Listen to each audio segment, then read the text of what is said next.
یەکەم کەسێک لە ئومەتی ئیسلامیە کە بەنجی بۆ کرابێت لە ئومەتی محەممەدا چیە صلی الله عليه وسلم پێغەمبەری خوا صلی الله عليه وسلم خۆیەتی. منم حەدیسی پێغەمبەری خوا زۆر سەرنجم ڕاکێشێ بۆ شتی گەورە.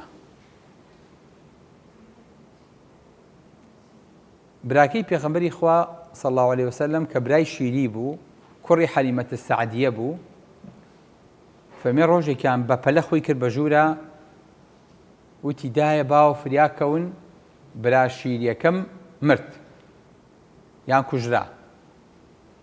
وتیان چی بووە؟ وتی دوو پیاو هاتن و سنگیان کردەوە و بێهۆشیان بێئاگایان کرد، یاخود وەکو گەشکەی لێ هاو. گەشکەی یعنی بێئاگابوون، سەربوون، مدبوون. ئینسان کە لە کاتی گەشکەی لێ تۆزی حەرەکە ئەکات و دوایی لە جوڵە ئەوەستێ. ئەم بەس تەنها ئەیتوانی ئەو تەعبیرە کاکە فەسەرەعەهو یان فەسەرەعاهو. دوایی ئەمان بەشپرزەی ڕائەکەنە دەرەوە کابین پێغەمبەری خوا صلی الله عليه وسلم ئەفەرمێن ڕەنگی تێکچوو بوو، یعنی پێڵ. یعنی چی پێڵ؟ منتەقع اللەون، یعنی شکلی تێکچوو بوو، یعنی وەکو چۆن خۆمان دەڵێین کەم خوێن بوو، شاحیب بوو، ڕەنگی تێکچوو بوو، سپی ببوو.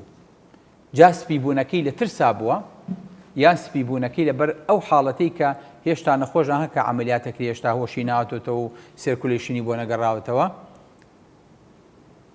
ڕەنگێکی سپی ئەدات پێشەوەی کە ڕەنگە سوور و سپیەکەی بۆ بگەڕێتەوە، چونکە پێغەمبەری خوا صلی الله عليه وسلم خۆی ڕەنگی سوور و سپی بووە. بەڵێ لێ پرسن چی ڕوویدا؟ پێغەمبەری خوا صلی الله عليه وسلم فەرمێ دوو کەس هاتن جلی سپیان لەبەرا بوو. سەیری ئەم جێڕانەوەی پێغەمبەری خوا صلی الله عليه وسلم فەرمێ دوو کەس هاتن جلی سپیان لەبەرا بوو. یەکیان بۆ ئەوی تریانی وتیان ئەهوە هووە مەخۆیەتی ئەوە؟ ئەوی تریشیان وتی نەعم هووە، بەڵێ خۆیەتی.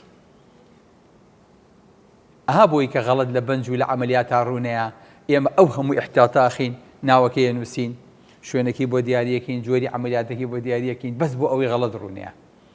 یعنی مەلایکەتەکە نایە پژملی بگرێ و هینا، دیارە هەردووکیان ئەیناسن کە ئەیبینن ئەیناسنەوە، چوە بەس بۆ تایبەت بۆ ئەو عەمەلیەتە هاتوون.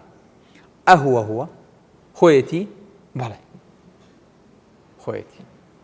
ئەفەرمێ هاتنە پێشەوە لێم چۆن پریمەدیکیشن ئەدەین بۆی کە نەخۆش نەترسێ یان مناڵ نەترسێ، شتێکی بەسیتەیە نییە. ها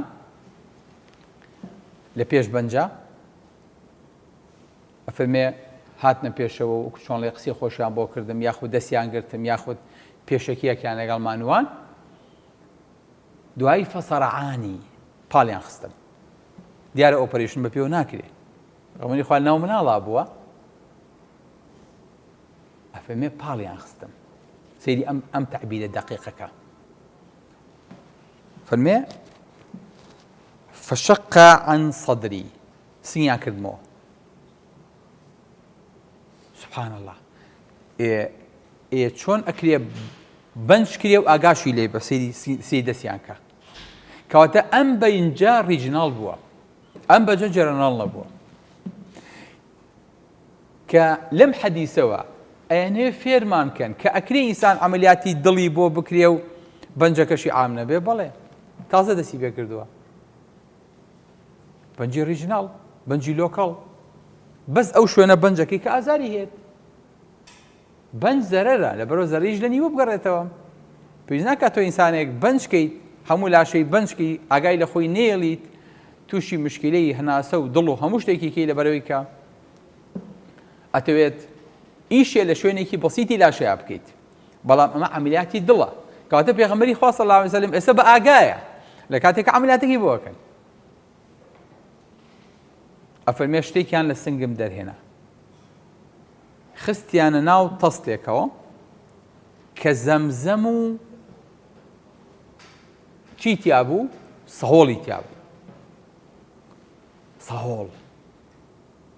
حتا ئێستش عەمەلیاتی دڵ کە دەریێت بۆ ئەوەی کە میتابۆلیک ڕێیتەکەی کەم بێتەوە پێویستی بە خوێنی زۆر نەبێ تووشی جەڵتە نەبێ لە دەرەوە چکە کە دڵ دەرهات یاخود وەستا ئیتر خوێنی بۆ ناچێ لەبەرەوە پڕێکن لە سەوڵ من خۆم لە سەدەها عملیاتی ئاوایە بووم هەرخۆشم حەزم لە عملیاتی جراحی دڵ بوو ماوەیەکی باش